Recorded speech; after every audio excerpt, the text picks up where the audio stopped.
título hablo de políticas sociales de igualdad, que puede sonar un poco ambiguo porque las políticas de igualdad no son solo políticas sociales y viceversa. Yo voy a enmarcar mucho mi intervención en lo que ha sido la evolución de las políticas sociales y dentro de estas, del estado de bienestar, digamos, y dentro de estas las políticas de igualdad. Un repaso, digamos, a la trayectoria del estado de bienestar español en perspectiva comparada, para luego tratar de entender lo que está pasando desde hace unos años a esta parte, desde el 2011 hasta ahora, y bueno, y qué puede tener que ver la evolución del estado de bienestar desde el inicio de la democracia en la comprensión de cómo ha afectado la crisis a las políticas sociales. Parte de la reflexión viene de este libro, que es un libro que editamos Ana Marta Guillén, que es profesora en la Universidad de Oviedo, y yo misma, sobre el estado de bienestar español en contexto europeo. No había nada escrito en inglés que de una manera un poco sistemática analizara el estado de bienestar de forma comparada, y de ahí el interés por el libro. Pero para situaros un poco, el libro lo hicimos hubo muchos colaboradores, pero se escribió entre el 2009 y el 2010, aunque se publicó en el 2011. Y el tempo es muy importante, porque quiere decir que lo estábamos escribiendo cuando la crisis ya estaba con nosotros, pero los efectos de la crisis todavía no se veían con la evidencia con la que se ven ahora. Entonces, en todos los capítulos hacíamos una reflexión de cómo iba a afectar la crisis al diagnóstico que hacíamos de las distintas políticas sectoriales del estado de bienestar, pero no tuvimos el tiempo de hacer el análisis realmente de los últimos años. Por eso voy a completar, digamos, contenidos del libro con una investigación más reciente sobre el impacto de la crisis y sobre todo el rol que tiene la Comisión Europea y la Unión Europea en general en las políticas de ajuste en España, desde el memorándum de entendimiento, que fue el rescate parcial a la banca, y lo que eso significa para los recortes en políticas sociales. Así que muy brevemente, muy a grosso modo, muy en plan de diagnóstico, de radiografía muy general de la evolución del estado de bienestar en España. El primer punto que creo que es muy importante tener en cuenta es que el desarrollo vino muy tarde del estado de bienestar, comparativamente hablando siempre. Puesto en perspectiva, tuvimos una trayectoria típica de cambio que compartimos con el resto de los países del sur de Europa. Quizá en un poco menor medida Italia, pero también Italia, Portugal, Grecia y España se apuntaron mucho más tarde al grupo de países en los que las políticas sociales eran lo suficientemente fuertes como para ser consideradas estados de bienestar. Esta trayectoria típica de cambio ha marcado mucho. Yo creo que es muy importante para entender cómo ha evolucionado en los últimos años, cómo ha afectado la crisis a los países del sur de Europa, sobre todo a las políticas sociales. Claro, esto significa, el que llegáramos tarde significa que no llegamos a beneficiarnos del todo de la época dorada del estado de bienestar, que en los otros países de Europa sí que disfrutaron. La época dorada del bienestar, de los estados de bienestar, que viene marcada aproximadamente desde el final de la Segunda Guerra Mundial hasta principios de los años 70. Cuando nosotros llegamos al desarrollo, a la consolidación del estado de bienestar, el estado de bienestar en cierta manera ya está en crisis en muchos países de Europa. Y está en crisis porque el modelo keynesiano, que veía favorablemente las políticas sociales en relación al crecimiento económico, empieza a cuestionarse de manera muy importante. Es el momento de políticas neoliberales muy fuertes, tanto en Inglaterra como en Estados Unidos, pero en otros países también. Y también porque hay nuevos riesgos sociales que obligan a reconfigurar los sistemas de bienestar europeos. Y como digo, nosotros llegamos a la modernización o a la consolidación del estado de bienestar en un momento ya en la que la expansión ya está muy determinada por imperativos de contracción. O sea, que hemos estado siempre con la tensión de la crisis, de una manera o de otra. Y eso ha condicionado mucho la manera en la que las políticas sociales o el estado de bienestar en España se ha podido consolidar. Claro, estamos hablando de dos aspectos: los nuevos riesgos sociales, el paradigma más neoliberal reemplazando al keynesiano, que ha debilitado, o en un gran sentido debilitó la legitimidad de los sistemas del estado de bienestar en Europa. Este desarrollo tardío, el que hayamos llegado tarde, y además el que hayamos tratado de consolidar las políticas sociales con una muchísima mayor rapidez, lo que en otros países llevó prácticamente un siglo, aquí lo tratamos de hacer en 1, 2 o 3 décadas. El que lo hiciéramos rápido y tarde ha conllevado una consolidación débil de las instituciones. Y creo que esto también es muy importante remarcarlo para entender por qué las políticas sociales han tenido un nivel de vulnerabilidad tan alta con la crisis, muchísimo más que en cualquier otro país europeo. Porque no hemos tenido tiempo para consolidar las instituciones, los marcos de las políticas sociales en España. El primer punto y el segundo llevan a lo que Rodríguez Cabrero ha llamado estado de bienestar híbrido, o lo que Luis Moreno ha llamado la vía media del estado de bienestar, que quiere decir que hemos tratado de utilizar elementos de distintas tradiciones de sistemas de bienestar. Tenemos una aproximación universalista en lo que se refiere a educación y sanidad, pero tenemos una aproximación muy bismarckiana en el sentido de ligar participación al mercado laboral a prestaciones económicas. Y tenemos también, por supuesto, una tradición asistencialista en todo lo que tiene que ver con servicios sociales. Hemos configurado nuestro estado de bienestar con lógicas que vienen de distintos sitios.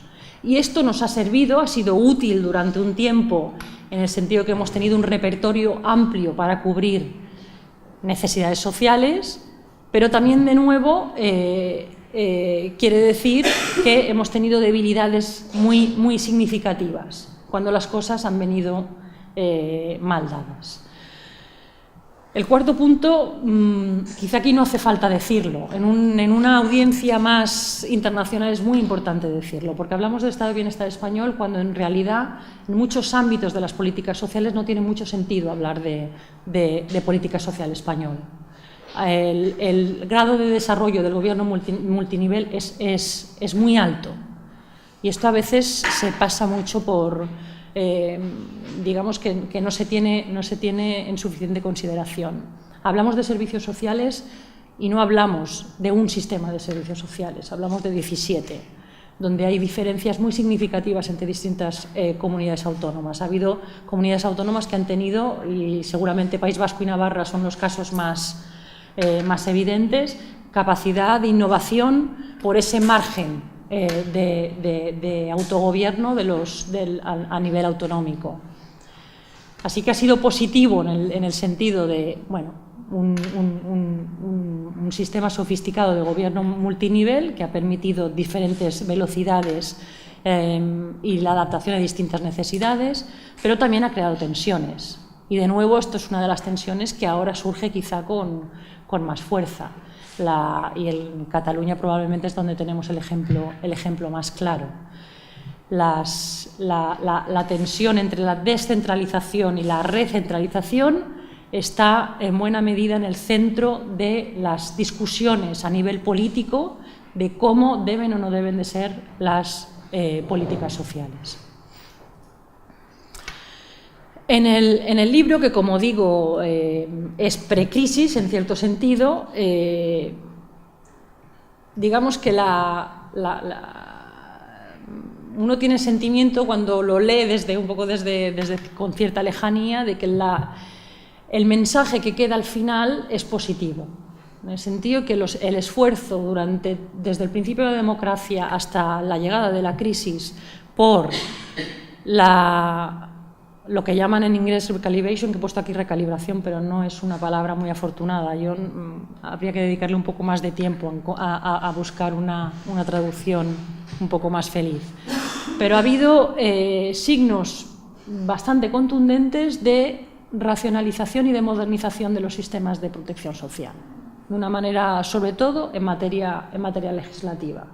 Todo lo que tiene que ver con prácticas discriminatorias, con fragmentación del sistema, en seguridad social, en sanidad, en educación.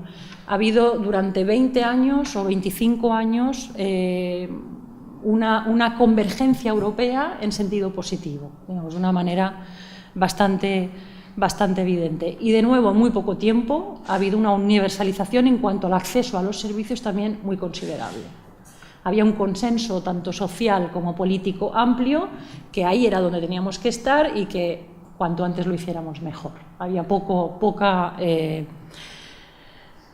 controversia, digamos, en ese sentido. Sobre todo en la última parte, desde principios, pero también desde mediados de los años 90, incluso con los gobiernos de Aznar, pero sobre todo con los gobiernos de Zapatero, nuevas políticas que vienen a responder a nuevos riesgos sociales. Las políticas activas de empleo, la conciliación trabajo y familia, que es un hito importante, no tanto por el contenido de la ley en sí o los paquetes que ofrece, sino porque por primera vez se renueva el lenguaje de la política de familia, deja de ser algo con cierta resonancia al franquismo, se recupera con una idea de familia más ajustada a los tiempos, ¿no? Más moderna, una idea de familia que no es la protección de la familia tradicional, pronatalista, etcétera, sino que responde sobre todo a la participación de las mujeres en el mercado laboral. O sea que, de nuevo, quizá todo lo que ofrece no está, es menos de lo que parece, pero en cuanto a marco normativo, el cambio es importante. En temas de igualdad, la Ley de Violencia de Género del 2004 es significativa y además es una ley que consigue el apoyo de todos los partidos políticos del arco parlamentario, y esto también me parece que es uno de los factores que explica por qué la Ley de Violencia de Género ha conseguido mantenerse en mucho mayor medida que la Ley de Igualdad, por ejemplo, o la Ley de Dependencia. La Ley de Dependencia, el cuarto pilar del Estado de Bienestar, fue en su momento una de las banderas del nuevo proyecto socialdemócrata del gobierno de Zapatero, y lo mismo para la Ley de Igualdad. Pero, como veremos más adelante, estas son las nuevas políticas, han sido las que primero sufrieron los efectos de los recortes. La Ley de Dependencia ha quedado prácticamente, si no extinguida, muy congelada. La Ley de Igualdad prácticamente igual. Y para entender por qué, creo que tenemos que volver a lo que decía un poco al inicio, que no hemos tenido tiempo para consolidar, por una parte, y tampoco hemos tenido tiempo de consensuar, tanto social como políticamente, la necesidad de tener estas políticas. Son políticas que están muy marcadas por un partido político concreto. Y eso las hace muy vulnerables cuando los gobiernos cambian. El consenso no es lo suficientemente fuerte. Creo que la Ley de Dependencia es un ejemplo claro. Un gobierno con suficiente mayoría saca una ley, que es una ley muy importante en el entramado del Estado de Bienestar español, pero que, sin embargo, no tiene los apoyos necesarios ni entre partidos políticos de distinto signo, ni entre los gobiernos de distinto nivel. Claro, hacer una ley cuando los ejecutores del sistema no están de acuerdo ya te hace dudar mucho de la viabilidad, de la sostenibilidad en el tiempo del sistema. Y pasa exactamente igual con la Ley de Educación que se acaba de aprobar. Ya han dicho que en el momento en que cambie el gobierno se deroga la ley, ¿no? Con lo cual son marcos normativos que son importantes, pero que a lo mejor no se piensa en la continuidad o en el largo plazo. Tienen unos objetivos electoralistas excesivamente específicos, creo. Bueno, lo que llamábamos, como decía antes, con optimismo, con lo que veíamos con optimismo, como todos los cambios que se habían hecho en los últimos 25 años en materia de política social en Estado y Bienestar español, nos llevaba a decir que había habido un proceso de europeanización, tanto a nivel cognitivo como aplicado, muy significativo, y esto en políticas de igualdad es muy evidente. O sea, digamos que aprendemos de todo lo que todo lo que viene de Europa, tanto en el diseño de la política como en la formulación de la política. Es un proceso de convergencia europea que se ve no solo en el contenido de la política, como digo, sino también, como veremos más adelante, en las partidas de gasto que se dedican a los distintos programas. Y a la vez que decimos que hay europeanización, decimos que nos alejamos del modelo del sur. Esta especie de estereotipo, ¿no?, de banderilla que nos cuelga, del retraso de los países del sur de Europa, del modelo mediterráneo del sur con connotaciones claramente peyorativas, ¿no? Venimos a decir en el libro que, si bien se puede poner muy en duda esta categorización así en plan general del modelo del sur de Europa, además, en los últimos 25 años, la dirección, ya digo que es precrisis, la evolución de España es muy diferente a la evolución de Italia, por ejemplo. Hay un despegue bastante importante en participación de las mujeres en el mercado laboral, en introducción de políticas antidiscriminatorias y de igualdad, en toda una serie de elementos que nos acercan más a la media europea, digamos, y nos alejan de ese supuesto retraso de los países del sur de Europa. Esto no sé si lo llegaréis a leer porque está en letra muy pequeña, pero se acompaña, siempre es muy difícil, ¿no?, saber si son las políticas las que preceden los cambios sociales o los cambios sociales los que motivan la introducción de políticas nuevas. Pero es cierto que en ese periodo, desde los años 80 hasta mediados de los años 2000, hay un cambio en actitudes y en valores muy significativos, ¿no? Cuando desde Europa dicen, no, es que el sur de Europa es conservador, es familista, es religioso, todas las encuestas de opinión y de valores muestran que en España, por lo menos en lo que a actitudes se refiere, el cambio ha sido muy profundo. Y tan profundo en cuestiones muy concretas, como por ejemplo, perjudica a los niños pequeños la participación de las madres en el mercado laboral. En España la respuesta en un 70 y pico % es que no, mientras que en Alemania el porcentaje es mucho menor. Y claro, aquí podemos hablar de en qué sentido hemos podido adquirir o asumir valores igualitarios de cara a la galería, pero mantener prácticas que no son para nada igualitarias. Pero en este cuadro que se refiere a actitudes relacionadas con la religión y la familia, la diferencia entre España y Italia, sobre todo en el grupo más joven, de gente más joven, es muy significativa, ¿no? Las dos últimas, por ejemplo, está de acuerdo en que el matrimonio es una institución obsoleta, podríamos traducir. Y en España el porcentaje de jóvenes que dicen que sí es bastante superior que al de Italia. Y la última, lo que decía antes, no está de acuerdo con que una mujer soltera que no tenga pareja tenga un hijo. Y en España prácticamente el porcentaje es poco significativo. En general, la gente está de acuerdo, una madre soltera puede tener hijos. La ley de matrimonio homosexual en España tenía un apoyo social bastante importante, que contrasta con, por ejemplo, lo que pasó en Francia hace relativamente poco, cuando se trató de aprobar la misma ley. Había gente en la calle, aquí no tuvimos a gente en la calle, ¿no? O sea que en cuanto a valores, bueno, ha habido un cambio importante en los últimos años.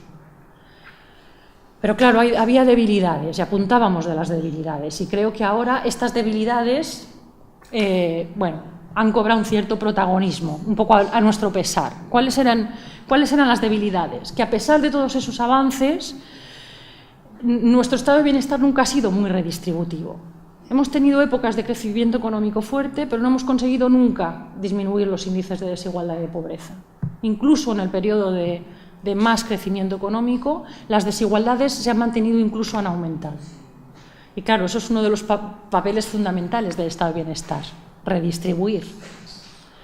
Y hemos tenido tenemos un estado de bienestar que es muy poco capaz de redistribuir recursos.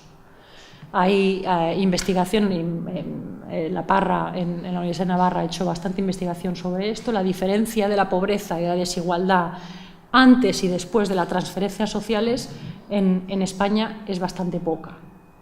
¿Vale? O sea que tienen poco impacto. Las políticas que hemos conseguido armar tienen poco impacto en la reducción de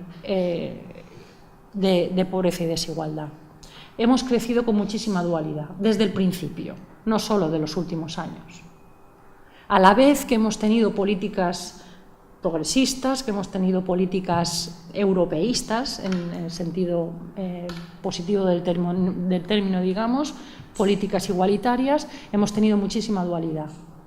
Y esto ha sido desde principios de los años 80. El mercado laboral siempre ha sido un mercado laboral muy dual, pero esa dualidad ha crecido.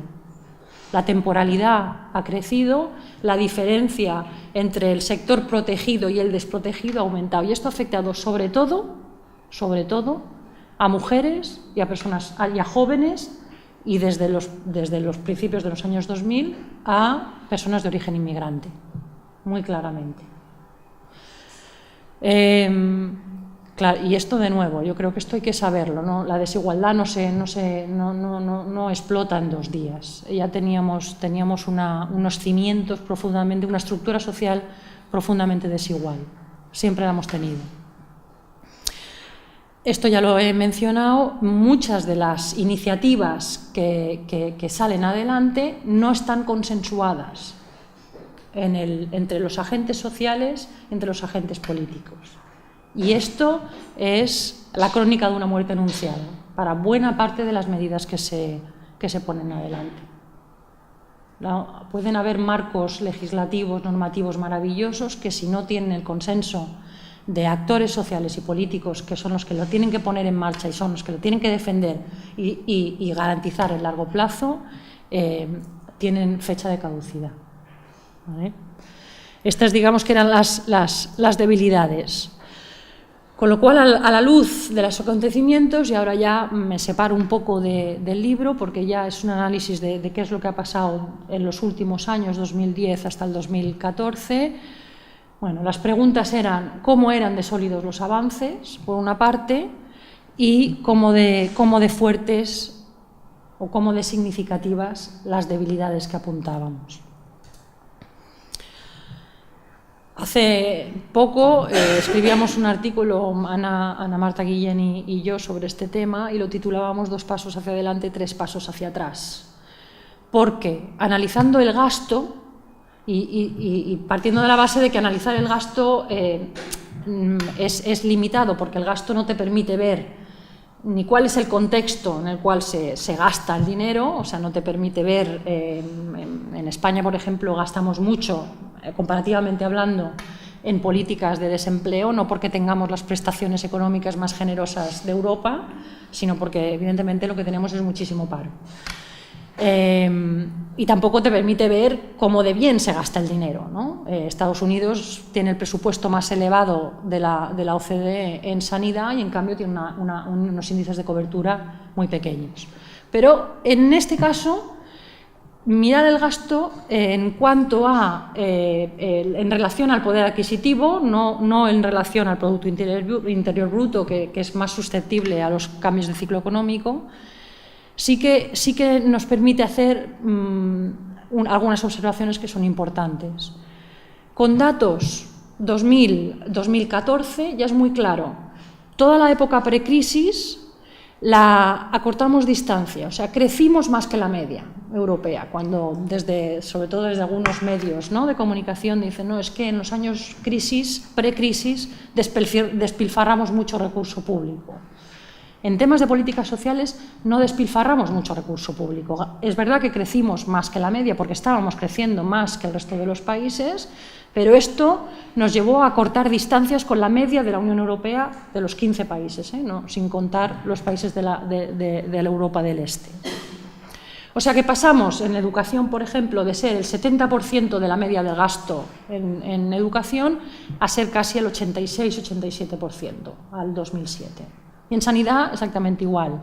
Si en el 2000 estábamos en un porcentaje de gasto del 70% más o menos en relación a la media europea, para el 2007 ya estábamos más o menos en el 80%. O sea, cortamos distancias. Nos sirvió para acortar distancias.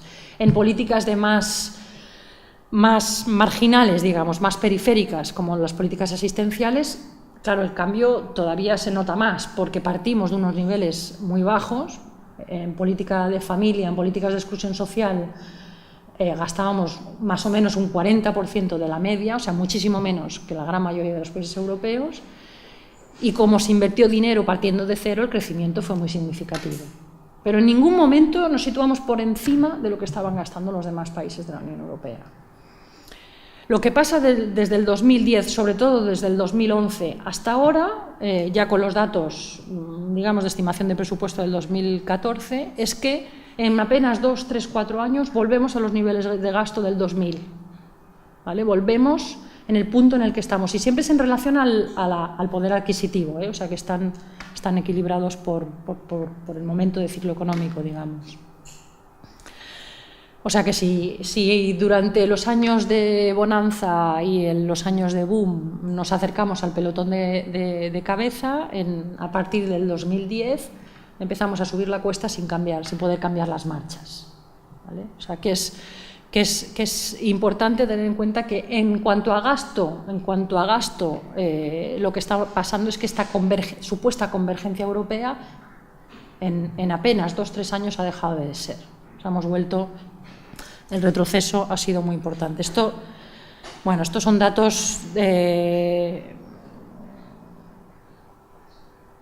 esto es ejemplifica un poco lo que venía diciendo. Ahora no sé, esto si es educación o sanidad,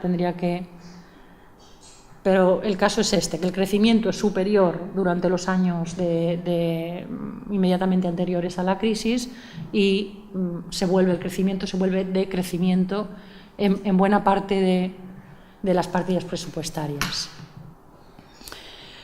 Los porqués y los cómo es que hemos retrocedido de una manera tan rápida.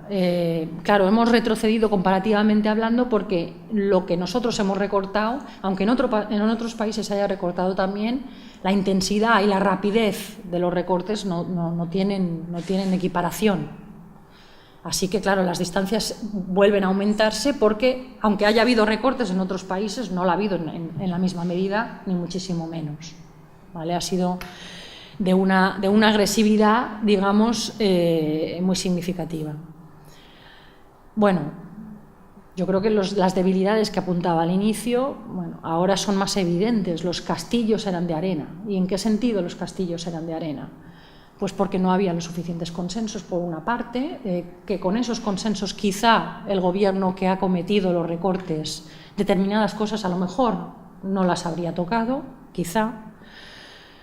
Por otra parte, las políticas sociales se tienen que mantener, los estados de bienestar se tienen que mantener sobre pilares de modelos que económicamente, modelos productivos, sean sostenibles. Y nosotros no tenemos un modelo productivo que sea en absoluto sostenible, porque principalmente está asentado sobre construcción y servicios, que son sectores, como sabemos, muy vulnerables a los cambios de ciclo.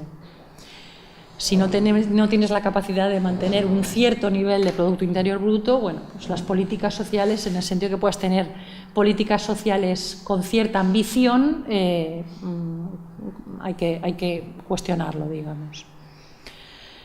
Y bueno, esto no entraré en mucho detalle, pero todos los documentos que tienen que ver con las exigencias por parte de la Comisión Europea hacia el Gobierno español para acometer las reformas son muy claras. A partir de que la Troika o la Comisión Europea da dinero al Gobierno español para rescatar a la banca, las exigencias de reducción del déficit son inmediatas. O sea, el Gobierno español no tiene otra que reducir déficit de una manera muy inmediata. Les dan plazos extremadamente cortos, a veces es cuestión de semanas. Donde dice lo único que importa aquí es la reducción del déficit. La Comisión Europea también dice que el mercado laboral español y el estado de bienestar español tiene problemas estructurales. También dice que el problema más importante que tiene el mercado laboral español y el estado de bienestar español es la falta de salida de la gente joven, por ejemplo. Lo dice de manera muy clara, de que la transición educación-empleo no funciona, que los jóvenes la emancipación de los jóvenes no está facilitada, no está ni siquiera permitida, donde el nivel de fracaso escolar es demasiado elevado, demasiado alto, donde la temporalidad entre los jóvenes y entre las mujeres todo esto lo dice, lo lleva diciendo ya más de una década. La Comisión Europea lleva diciendo desde la Estrategia 2020 que España tiene que acometer reformas en ese sentido para resolver estos problemas estructurales. Pero la prioridad única y absoluta es la reducción del déficit. Es muy difícil introducir políticas, se necesitan recursos para las políticas activas de empleo. Es muy difícil realmente acometer el problema de la falta de salida de los jóvenes sin ponerle recursos a los programas que están destinados a ellos. Y en cambio, lo que quieren son, al mismo tiempo y de manera muy contradictoria, que flexibilicen más el mercado laboral, como si eso fuera a ser una salida al problema del desempleo, que luego con el tiempo hemos visto que no. Pero sitúa, y no es que lo esté defendiendo, pero es verdad que sitúa a los gobernantes en una posición muy difícil, porque dice, sí, hay que hacer todas estas reformas estructurales, pero lo que tenéis que hacer es resolver el problema del déficit, y lo que se hace es recortar. No hay más que... Realmente no hay ninguna reforma estructural. Todas las reformas que se han hecho desde el 2010 hasta ahora son reducciones de gasto, sin más. ¿De acuerdo? Muy bien. Así que hay una cierta europeanización negativa o un cierto retroceso de la europeanización, en el sentido de que ahora los mensajes que vienen por parte de la Comisión Europea, aunque tenga todo este mensaje buenista, digamos, de las políticas que hay que introducir, es recorta, recorta y recorta. No hay más. En los documentos, en todos los documentos que siguen al memorándum de entendimiento, no sé muy bien cómo se traduce, Memorandum of Understanding, es todas las revisiones que hace al memorándum para aprobar o no el rescate, son muy claras en esa dirección. Es la reducción del déficit. Por supuesto, el Gobierno español no lo consigue, y no lo consigue en buena medida porque lo que no consiguen activar es el empleo, en parte por la reforma laboral que se introdujo en el 2012, ¿no? Hay un déficit democrático muy considerable, y también de nuevo creo que hay que mirar un poco atrás para entender esto. Prácticamente todas las reformas, desde el 2011 hasta ahora, son reformas que se introducen por Real Decreto. No hay debate parlamentario. Y cuando lo hay y hay problemas, la ley o la reforma sale exactamente igual. No hay ningún tipo de discusión o de negociación con los agentes sociales. Hay un déficit democrático en cuanto a cómo se ponen en marcha estas reformas que son urgentes, que se hacen casi de un día para otro, muy considerable. Y de nuevo, en todos los documentos de la Comisión Europea esto no aparece nunca. El nivel de tensión social que muchas de las reformas han provocado está totalmente ausente en todas las revisiones que hace la Comisión Europea del Programa Nacional de Reformas español. está escrito en un lenguaje, por supuesto, muy aséptico, donde la palabra recortes no aparece una sola vez. Lo que aparece son eufemismos, ¿no? Aparece racionalización, aparece modernización incluso, pero no aparece la palabra ajuste, no aparece la palabra austeridad. Así que, bueno, creo que esta idea de la europeanización positiva la tenemos que poner un poco en cuestión. Y esto se ha visto también reflejado en los últimos sondeos del Eurobarómetro, en el apoyo de los ciudadanos a instituciones europeas, se ha visto erosionado de una manera muy considerable. El porcentaje de ciudadanos que ahora piensa que el Parlamento Europeo sea una buena institución ha bajado de una manera muy considerable en los últimos años, ¿no? Y con esto ya termino. ¿Cuáles son las consecuencias?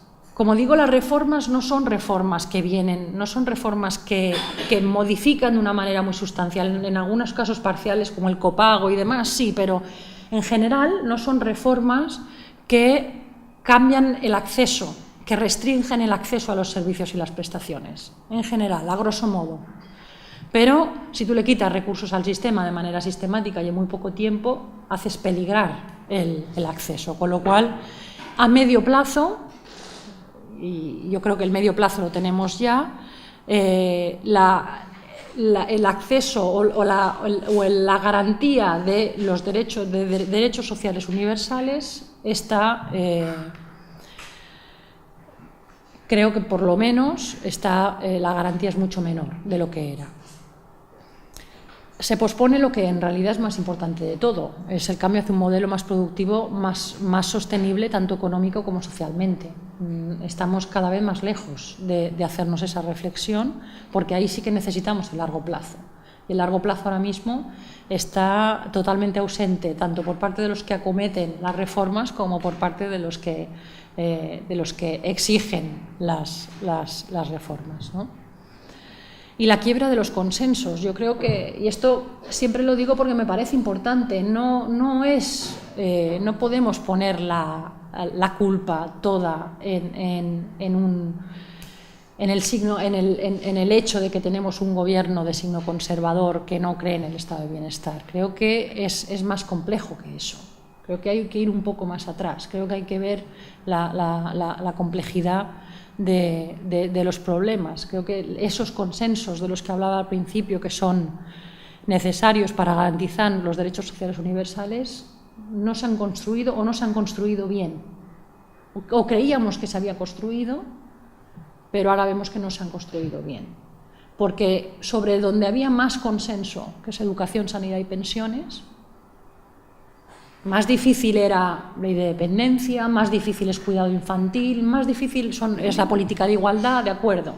Pero educación, sanidad y pensiones, más o menos pensábamos que había un consenso, pensábamos que había un acuerdo común de qué eran los derechos básicos que debían respetarse. Yo creo que en los últimos años este consenso se ha roto. No sé si se ha roto a nivel de la sociedad o se ha roto a nivel político, pero hace falta construir eso y creo que no, simplemente confiar en un cambio de gobierno no sé si lo va a resolver.